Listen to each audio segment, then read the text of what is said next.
What's going on, everybody? We are back with another episode of Reunion Station.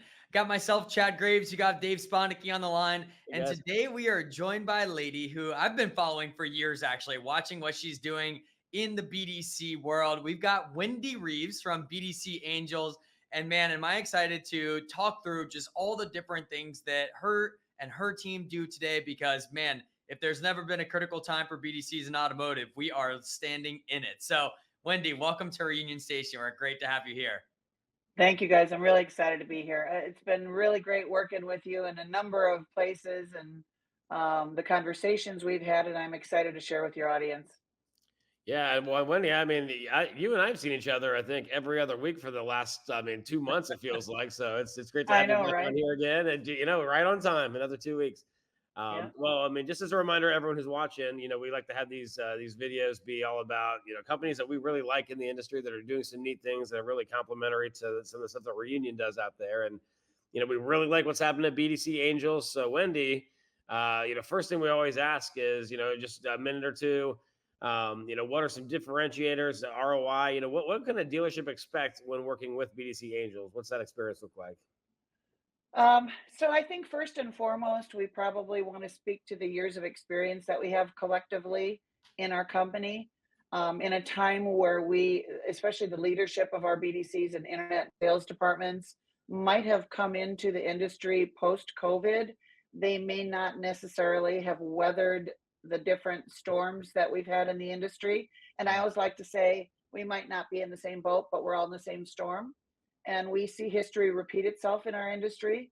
Myself, I've been in the industry for 42 years, and I was on and off for the same dealer group back home in Wisconsin for 30 years. I worked through three generations of ownership, Very cool. and everything from the back of the house where I started as a title clerk with police books and handwriting all the Mhm. inventory, and somebody would rattle off six digits and I'd say stock number 1 2 3 4.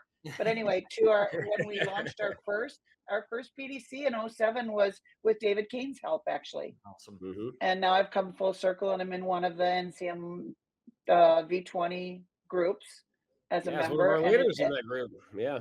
yeah, one of the leaders, yeah. I'm honored to be second seat in the point two group. So yeah, look forward to great things with all of our partners and collaborations.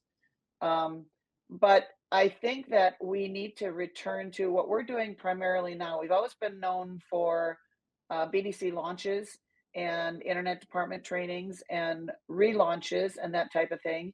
But then in 2018, we went more toward not only on-site launches, but a number of our clients, two in particular that had gotten to 15 on-site agents, decided to go remote, work from home. So we're continuing to launch remote work from home hybrid teams for those dealers that want to manage their own teams, but they don't know how. Because I think there's a trend to outsourcing our BDCs and our internet sales departments Sure. and not necessarily having accountability or having representation that we want from our dealerships. And it's kind of like a dealer grab in many cases, like the larger they become. Sorry, but you guys know me to keep it real. Yeah. And the larger What they we love about become, you. maybe the service gets diluted, right? Hmm. So the short version is we drive traffic, and whether that means leadership training for the people overseeing your BDC service BDCs, sales BDCs, and internet sales. I coach the leadership directly, and then we also launched the work from home teams, but we also do performance evaluation and analysis and coaching. And I think that's what our industry solely needs right now in my I space. I love it. There's so much to that, and I think the BDC is always kind of like the unsung hero of the dealership in my mind, right? Like sales gets the credit, service does this, but without a really good BDC, you're leaving so many opportunities on the table. When you do kick off a relationship and you're doing those performance evaluations, like what does a dealer usually learn from that? Like what information does that give them? Because it seems like a great place to start often. I think first and foremost, they realize that it's a performance-based Mm, position, a BDC I agent or like that. appointment setter. It's not task driven. Hmm. You can't you can't grade someone's performance on their dials, connections, sets. I mean, necessarily conversions to appointments. a lot of it you can, but a lot of it boils down to process. And I think it's the fact that they need to recognize that it's performance driven. They need to have the right process in place. They need to have the right leaders in place, but they need to hold those from the DP level, because I have a lot of dealer principals and owners call me just to have a strategy call. And we might not even work together, but they're like, Sure. hey, Wendy, this is what I got going on. What do you think? And I advise them, if you don't have the right leadership, but more importantly, if your executive management and C-suite people even are not holding your top level management accountable to oversee the person who oversees the BDC, then that's on you. That's not on us or any other trainer or coach. So I think that what they learn mostly when they have a conversation with me is people, process, and accountability. I love The that. name of the game. The name of the game. Well, I mean, Wendy, I mean, just when dealers are working with you, maybe you can share a little bit about what that relationship, looks and feels like. What does a dealership experience, when working with the BDC team? What is that? Is that a monthly thing, a weekly thing? What is that? What does that relationship look like? So one of the things they like best about us is that it's a one-to-one, and I'm kind of like a 24/7, hit me up, text me, whatever, anytime kind of entrepreneur. And you don't have to go through channels to get a support person or whatever. You just reach out to me and I handle it. And I guess there's a new term I just learned, and I think I can use the anagram if I say FITFO, right? But I always used to call myself a MacGyver, but I guess the new term is FITFO, right? So, Yeah. but I'm a solutions provider. Long before people talked about solution specialists and every other term that spun off of the word, we Yeah. provide solutions and we drive traffic. That's the bottom line. And whatever the conversation needs to look at like to that end, that's what we do. So what it looks like, Dave, is like, for example, in one of my leadership trainings, so I'll get on with a BDM that, for example, a one that's near and dear to my heart that's here locally, and they've struggled for 3 or 4 years not knowing what to do with their BDC. And then they tried outsourcing, but the outsourced team they went with was way too aggressive. They were like beating their chest, like, "Come on in, right now." That's not what Didn't we work need. We anymore. need empathy, man. We Yeah. need a little bit of emotional Love it. intelligence there. It used to be GAG, greet them, acknowledge what brought you, and go for the appointment. Now it's more like a gauge thing. You have to put the empathy in there. You have to listen. You have to provide solutions. So the relationship with me, for me, with a dealer, begins with the conversation. What are your pain points? I love it. I think And then I tell them how I can solve them. I think that's so great. I mean, heck, if we started most conversations with what is your pain points, it would probably be a lot more helpful for dealers and vendors alike, right? I think that's key.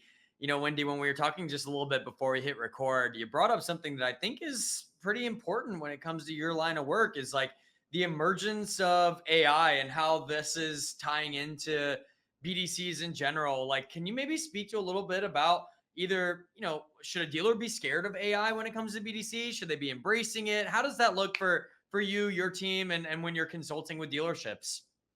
So I really love this because I'm so passionate about AI.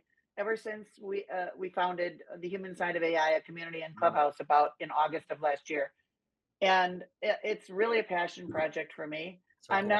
not so I believe in just getting in there and figuring it out. So over a year, like I've been building bots, and even like when I do my coaching things, like we have an app now that we use that does data evaluation and call analysis with coaching. But um, my whole team here, my angels, we use the same system for evaluation as we do with our dealer teams whose agents are making their own calls and call me in. I have a whole team, my call review team, that pulls everything, and I show them how to manually do everything using AI. And I'm teaching a number of my dealer BDMs that want to play around.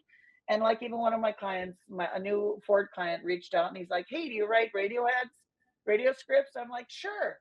So I Yeah, chat GPT pro'd it. love it. And then I asked him what he wanted to say. How long was the spot? It was a 30-second spot. Boom. I sent it back to him. I go, "Hey, this is compliments of me and Chat GPT Pro. What do you think?" And he said, "I love it." I said, Perfect. "Great. So moving forward, if you want me to teach you how to do it, I'm right here. Otherwise, let me know next time you need one." And I sent him up the setup for the filming as well. So we embrace it here. and we show everyone and we teach them how, if they want to get their toes wet or if they want to do a cannonball jump right in, we'll do it either way. And I kind of test the waters first, because some of my BDMs and BDDs and service managers that oversee BDCs, they just want me to do it for them, right? Like one of my new clients says, you know what, Wendy, I give you carte blanche, the ad copy, the lead generation, the this, the that, whatever, just sell me some cars. And we do that too. So it's custom service to our dealers from their perspective and what they want.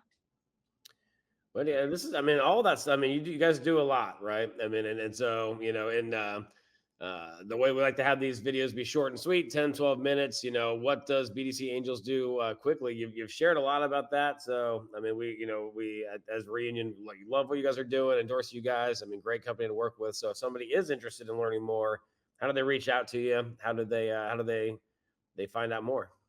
Actually, they can go to our website at bdcangels.com and schedule a free strategy session with me, Awesome. 15 or 30 minutes, or call my cell, 414-303-0493. And like I say, anything that you need, just reach out, even if it's just a conversation, and I'm always here. You know, we just had James on, and I love how you both just, you know, James Claus, you both just give your cell out there to the world like that. That's exactly what to expect. I love it. Love it. Love it. I think it sets the tone. Thanks. Wendy, it's a pleasure to have you on here. We love what you're doing, and we know that there's so many dealerships watching this today that honestly could use some BDC Angels in their life. So we hope we get some folks reaching out, and thanks so much for being on Reunion Station today. Thanks. Sounds awesome. Thank you, guys. See you soon.